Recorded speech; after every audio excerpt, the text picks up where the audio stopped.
नमस्कार, स्वागत है आप सभी का मेरे चैनल में। आज हम पढ़ने वाले हैं हरे कृष्ण प्रेमी की लिखी कहानी राखी का मूल्य। यह कहानी भाई बहन के रिश्ते की पवित्रता और बिना किसी भेदभाव के प्रेम और सम्मान के महत्व को दर्शाती है। यह एक ऐतिहासिक नाट्य है। इस नाटक को एकांकी विधा में लिखा गया है। एकांकी विधा का मतलब है छोटे छोटे नाटक। इस नाटक के माध्यम से हमारी संस्कृति और समृद्धि जो हमें विरासत में गुण मिले हैं उनका परिचय करवाया गया है, जहाँ पर हमारे पुरुषों ने साहस और वीरता और त्याग की भावना का परिचय दिया है।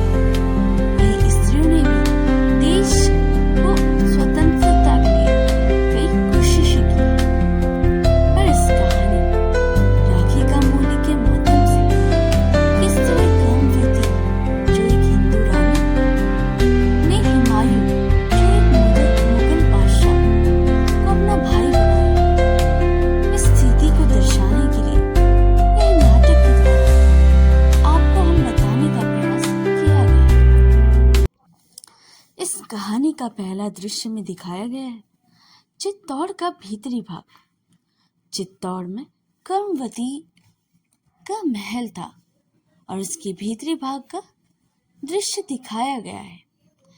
कर्मवती महाराणा संग्राम की पत्नी थी और उनकी महारानी थी और उनके राज पर बहादुर शाह ने हमला कर दिया था। जब महाराणा संग्राम की मृत्यु के पश्चात बहादुर शाह ने हमला किया गया, तब महारानी कर्मवती ने हुमायूं को राखी भेजकर उसे अपना भाई बनाती है और अपनी रक्षा के लिए मदद मांगती है। हुमायूं जो एक मुस्लिम शासक थे, वह राखी के धागे का सम्मान देते हैं और बहन का प्रेम और विश्वास मानकर अपनी सेना के साथ रानी कर्मवती की सहायता के लिए रवाना होते हैं। राखी के माध्यम से भाई बहन के रिश्ते और उसके महत्व पर आधारित है। हरे कृष्ण प्रेमी का जीवन परिचय। हरे कृष्ण प्रेमी का जन्म 27 अक्टूबर सन 1907 ईस्वी में गुना में हुआ था। इनके पिताजी श्री बाल मुकुंद एक राष्ट्र भक्त व्यक्ति थे, इसलिए प्रेमी जी भी बचपन से राष्ट्रवादी विचारधारा से प्रभावित रहे। हरे कृष्ण प्रेमी ने इंटरमीडिएट तक शिक्षा प्राप्त की थी। सविनय अवज्ञा आंदोलन में भाग लेने के कारण इनको ब्यावरा से गिरफ्तार करके 200 रुपए की जुर्माने की सजा दी गई। सन 1942 ईस्वी में भारत छोड़ो आंदोलन में भी इन्होंने सक्रिय भूमिका का निर्वाह किया था तथा अंग्रेजी सरकार के विरुद्ध गुप्त रूप से साहित्य छिपा था। सन 1942 से और सन 1945 ईस्वी तक इनको नजरबंद रखा गया। इन्होंने प्रेम और राष्ट्रीय भावनाओं से ओतप्रोत स्वर्ण विहान नामक साहित्य की रचना की थी। इन्होंने राष्ट्रीयता की भावनाओं से भरे हुए अनेकों ऐतिहासिक नाटकों की रचना की। उदाहरण के लिए दुर्रक्षा बंधन, शिव साधना, प्रतिशोध, आहुति, स्वप्न भंग, विश्वान इत्यादि। इसके अतिरिक्त प्रेमी जी अनेक सामाजिक नाटकों तथा एकांकी भी लिखे गए। आपके नाटकों का विषय मुख्यतः मध्यकालीन है। इन नाटकों के माध्यम से आपने हिंदू मुस्लिम एकता का संदेश दिया। इनके नाटकों में सर्वत्र राष्ट्र प्रेम और मानव प्रेम झलकता है। ये गांधी जी के दर्शन से विशेष रूप से प्रभावित थे। हरे कृष्ण प्रेमी जी एक प्रसिद्ध भारतीय लेखक हैं। उन्होंने कई कहानियां, नाटक और कविताएं लिखी हैं जो बच्चों और बड़ों दोनों के लिए अनुकूल है। उनका लेखन अक्सर भारतीय संस्कृति, इतिहास और समाज पर आधारित होता है। हरि कृष्ण प्रेमी ने अपने लेखन के माध्यम से भाई बहन के रिश्ते, दोस्ती और पारिवारिक मूल्यों जैसे विषयों पर जोर दिया है। वे बच्चों को सिखाते हैं कि किसी भी रिश्ते में प्यार, सम्मान और समझौता कितना महत्वपूर्ण होता है। उनकी कहानियों में अक्सर ऐसे पात्र होते हैं जो उदाहरण के तौर पर हमें अच्छाई की राह भी दिखाते हैं। बच्चों के लिए उनकी कहानियां न केवल मनोरंजक होती है बल्कि शिक्षाप्रद भी होती है। हरि कृष्ण प्रेमी जी ने अपनी लेखनी से यह भी संदेश दिया कि साहित्य न केवल ज्ञान बढ़ाता है बल्कि हमें एक बेहतर इंसान भी बनाता है। पाठ 6, राखी का मूल्य। पात्र परिचय।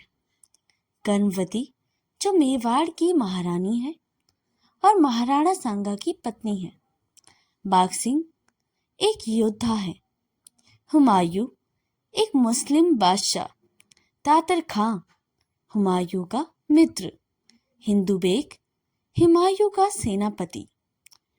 और अन्य जवाहरबाई, क्षत्रिय, दूत एवं पहरेदार। प्रथम दृश्य। चित्तौड़ के राजमहल का दृश्य दिखाया गया। मेवाड़ के महाराणा सांगा की विधवा पत्नी कर्मवती। मेवाड़ में ऐसा रंगीन सावन पहले कभी नहीं आया होगा। भाइयों, क्षत्रियों की राखी सस्ती नहीं होती। राखी के इन धागों का बदला अपना सर्वस्व बलिदान है। जिन्हें प्राण देने का चाव हो वे यही राखी स्वीकार करे। एक क्षत्रिय। मेवाड़ के क्षत्रियों को ये बात नए सिरे से नहीं समझानी होगी माँ। हम लोग सदियों से हंसते हंसते प्राण देते आए हैं। हमारी इस अजय शक्ति का स्रोत आप बहनों की राखियों के धागे ही तो हैं। यही तो हमें बल दिए आए हैं। कर्मवती। धन्य हो वीरो, तुमसे यही आशा थी।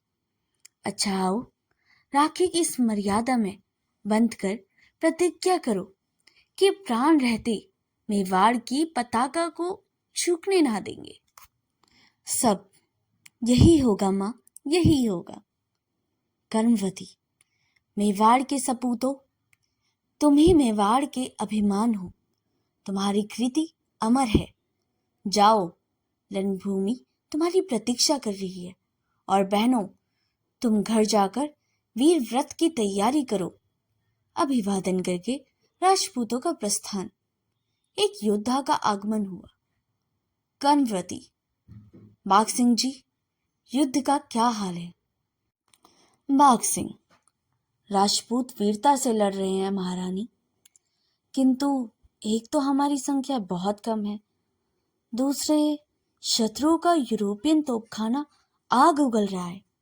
उसका मुकाबला तलवारों से तो नहीं हो सकता। हमें मरना है। हम हंसते हंसते मरेंगे और बहुतों को मार कर मरेंगे। पर दुख है तो यही कि मरकर भी आन की रक्षा ना कर पाएंगे। महारानी कर्मवती। बड़ा कठिन समय है। इस समय मेरे स्वामी नहीं है। उनके रहते मेवाड़ की ओर आंख उठाने का किसका साहस था? उनके आतंक से मेवाड़ के बाहर दूर दूर तक अत्याचारों के प्राण कांपा करते थे। मेवाड़ की सीमा में तो पैर रखने का साहस ही कौन कर सकता था? बाघ सिंह जी, हमने आपसी वैमनस्य की आग में अपने ही हाथों को स्वाहा कर लिया है। बाघ सिंह। अब पश्चाताप का समय नहीं है देवी। अब तो हमें मार्ग बताइए। कर्मवती। मुझे एक उपाय सूझा है। बाघ सिंह। क्या? कर्मवती। मैं बादशाह हुमायूं को राखी भेजूंगी। जवाहरबाई, हुमायूं को एक मुसलमान को भाई बनाओगी? कर्मवती। चौंकते क्यों हो? वे भी तो इंसान हैं। उनके भी तो बहनें होती हैं। सोचो तो बहन, क्या उनके हृदय नहीं है? वे ईश्वर को खुदा कहती हैं और मस्जिद में जाते हैं तो क्या? भाग सिंह, किंतु और भी तो बाधाएं हैं। क्या बादशाह हुमायूं पुराने बैर भुला पाएगा? सीकरी के युद्ध के जख्मों के निशान क्या आसानी से मिट सकेंगे? कर्मवती, हमारी राखी वह शीतल प्रलेप है जो सारे घाव भर देती है। राखी वह वरदान है जो सारे बैर भावों को जलाकर भस्म कर देती है। बहन की राखी पाकर क्या कोई बैर विरोध याद रख सकता है? जवाहर बाई, लेकिन महारानी वे हमारे शत्रु हैं। कर्मवती, ऐसा ना कहो। हमारी तरह भारत भी तो हुमायूं की मातृभूमि हो चुकी है। वे हमें अपना समझे और हम उन्हें नहीं। यही स्वाभाविक है, यही उचित है। इस विकट अवसर पर मेवाड़ की रक्षा का कोई और उपाय है भी तो नहीं। बाघ सिंह जी, आप ही कुछ बताइए, आपकी क्या राय है? बाघ सिंह, हम तो आज्ञा का पालन करना जानते हैं, सम्मति देना नहीं। कर्मवती, अच्छा तो फिर यही हो, भातृत्व और मनुष्यत्व पर विश्वास करके हुमायूं की परीक्षा ली जाए। लीजिए यह राखी और पत्र, आज ही दूत के हाथ मेरी राखी हुमायूं के पास भेज दीजिए। राखी और पत्र देती है। जवाहर बाई, अच्छी बात है, हम भी देखेंगे कि कौन कितने पानी में है और यह भी प्रकट हो जाएगा कि एक राजपुतानी की राखी में कितनी ताकत है। दूसरा दृश्य, बिहार के गंगा तट पर हुमायूं का फौजी डेरा था। बादशाह के खास तंबू में हुमायूं और तातर खां बैठे हुए थे। एक पहरेदार का प्रवेश। पहरेदार अभिवादन करके, जहांपनाह, खिदमत में मेवाड़ से एक दूत आया है। हुमायूं, मेवाड़ से यही भेज दो।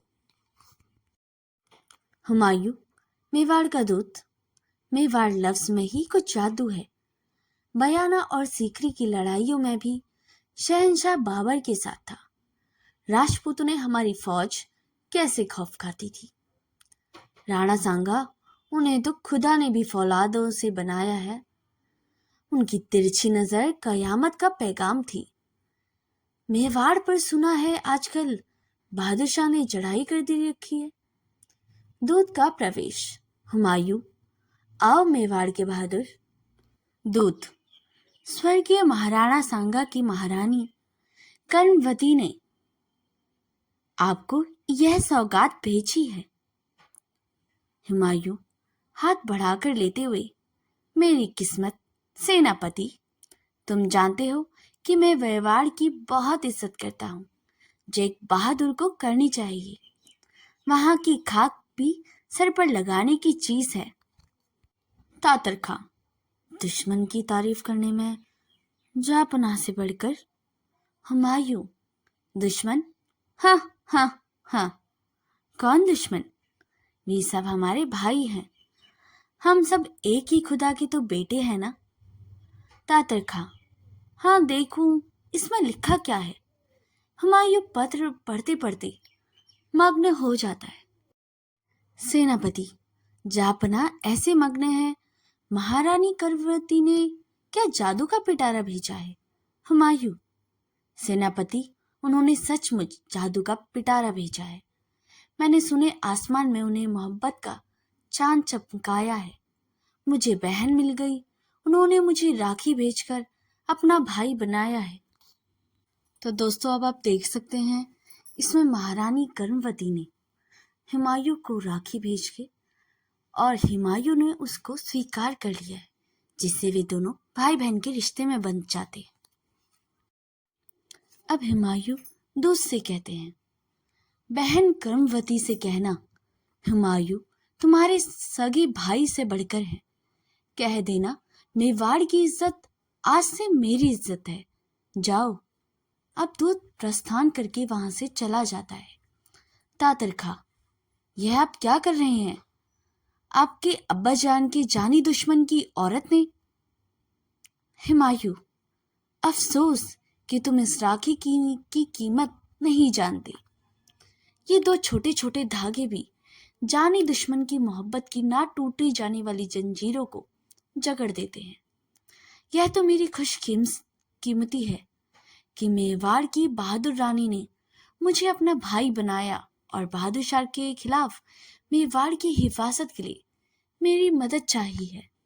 तातर खां जहां बना एक मुसलमान के ऊपर एक हिंदू का तहरीर जी। हुमायूं, अरे कौन हिंदू और कौन मुसलमान?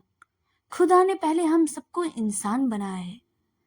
यह जो मैं कुछ कह रहा हूं खुदा के हुक्म के मुताबिक कह रहा हूं। और राखी आ जाने के बाद भी क्या सोच विचार किया जा सकता है? यह तो आग में कूद पड़ने का न्योता है। हिंदुस्तान का इतिहास गवाह है कि इन धागों ने हजारों कुर्बानियां कराई हैं। मैं दुनिया को बता देना चाहता हूं कि हिंदुओं के रस्म रिवाज मुसलमानों के लिए उतने ही प्यारे और पाक हैं जितने उनके लिए। तुम भलते हो कि हम सब एक परवरदिगार की औलादे हैं। सेनापति, परंतु शहंशाह, जब हम स्वयं युद्ध के मैदान में दुश्मनों के सामने डटे हैं, ऐसे ही विकट समय में शेर खां को खुला छोड़कर मेवाड़ की तरफ लौट जाना सल्तनत और दिल्ली के लिए खतरे से खाली नहीं है। हुमायूं, अब सोचने का वक्त ही नहीं है। बहन का रिश्ता दुनिया के सारे सुखों और दौलतों, ताकतों और सल्तनतों से बढ़कर है। मैं इस रिश्ते की इज्जत सल्तनत कुर्बान करके भी रखूंगा। मैं दुनिया को यह कहते नहीं सुनना चाहता कि मुसलमान बहन की इज्जत करना नहीं जानते। तख्त से उतर कर भी एक बहन के दिल में जगह पा सकूं तो अपने आप को दुनिया का सबसे बड़ा खुशकीमत इंसान समझूंगा। हाथ पर बंधी राखी को चूमकर, बहन कर्मवती, तुम्हारी राखी बांधकर मुझे वैसी ताकत आ जाती है जो राजपूत को देती आई हो। सेनापति, जल्दी फौज तैयार करो और मेवाड़ की ओर प्रस्थान करो। और सभी प्रस्थान कर देते हैं। तो दोस्तों, यह स्टोरी यहीं पर समाप्त हो जाती है। यह कहानी हमें सिखाती है कि राखी का धागा जो देखने में छोटा सा होता है, वह भी मोहब्बत की डोर बनकर दुश्मन को भी दोस्त बना सकता है और संकट के समय रक्षा कर सकता है। इसके अतिरिक्त यह नाटक यह भी दर्शाता है कि कैसे एक राखी जो एक धागा मात्र है, दो अलग अलग संस्कृतियों और धर्मों के बीच प्रेम और सम्मान का संबंध स्थापित कर सकती है, और कैसे एक भाई अपनी बहन की रक्षा के लिए तत्पर रहता है। हुमायूं राखी स्वीकार करके न केवल एक बहन का भाई बनता है, बल्कि वह मानवता और भाईचारे का भी संदेश देता है। वह सभी धर्मों और संस्कृतियों के लोगों को एक समान मानता है और उनकी रक्षा करने के लिए तैयार रहता है। यह कहानी हमें अपने रिश्तों को महत्व देना भी सिखाती है और दूसरों की मदद करने के लिए हमेशा तैयार रहना भी चाहिए, खासकर उन लोगों की जो मुश्किल समय में हो। यह स्टोरी यहीं पर समाप्त होती है। आप सभी दर्शकों को मेरी ओर से राखी की ढेर सारी शुभकामनाएं। अगर आपको ये स्टोरी अच्छी लगी हो तो इसे लाइक, सब्सक्राइब और शेयर करना ना भूलिएगा। मिलते हैं अगली कहानी में। तब तक के लिए धन्यवाद।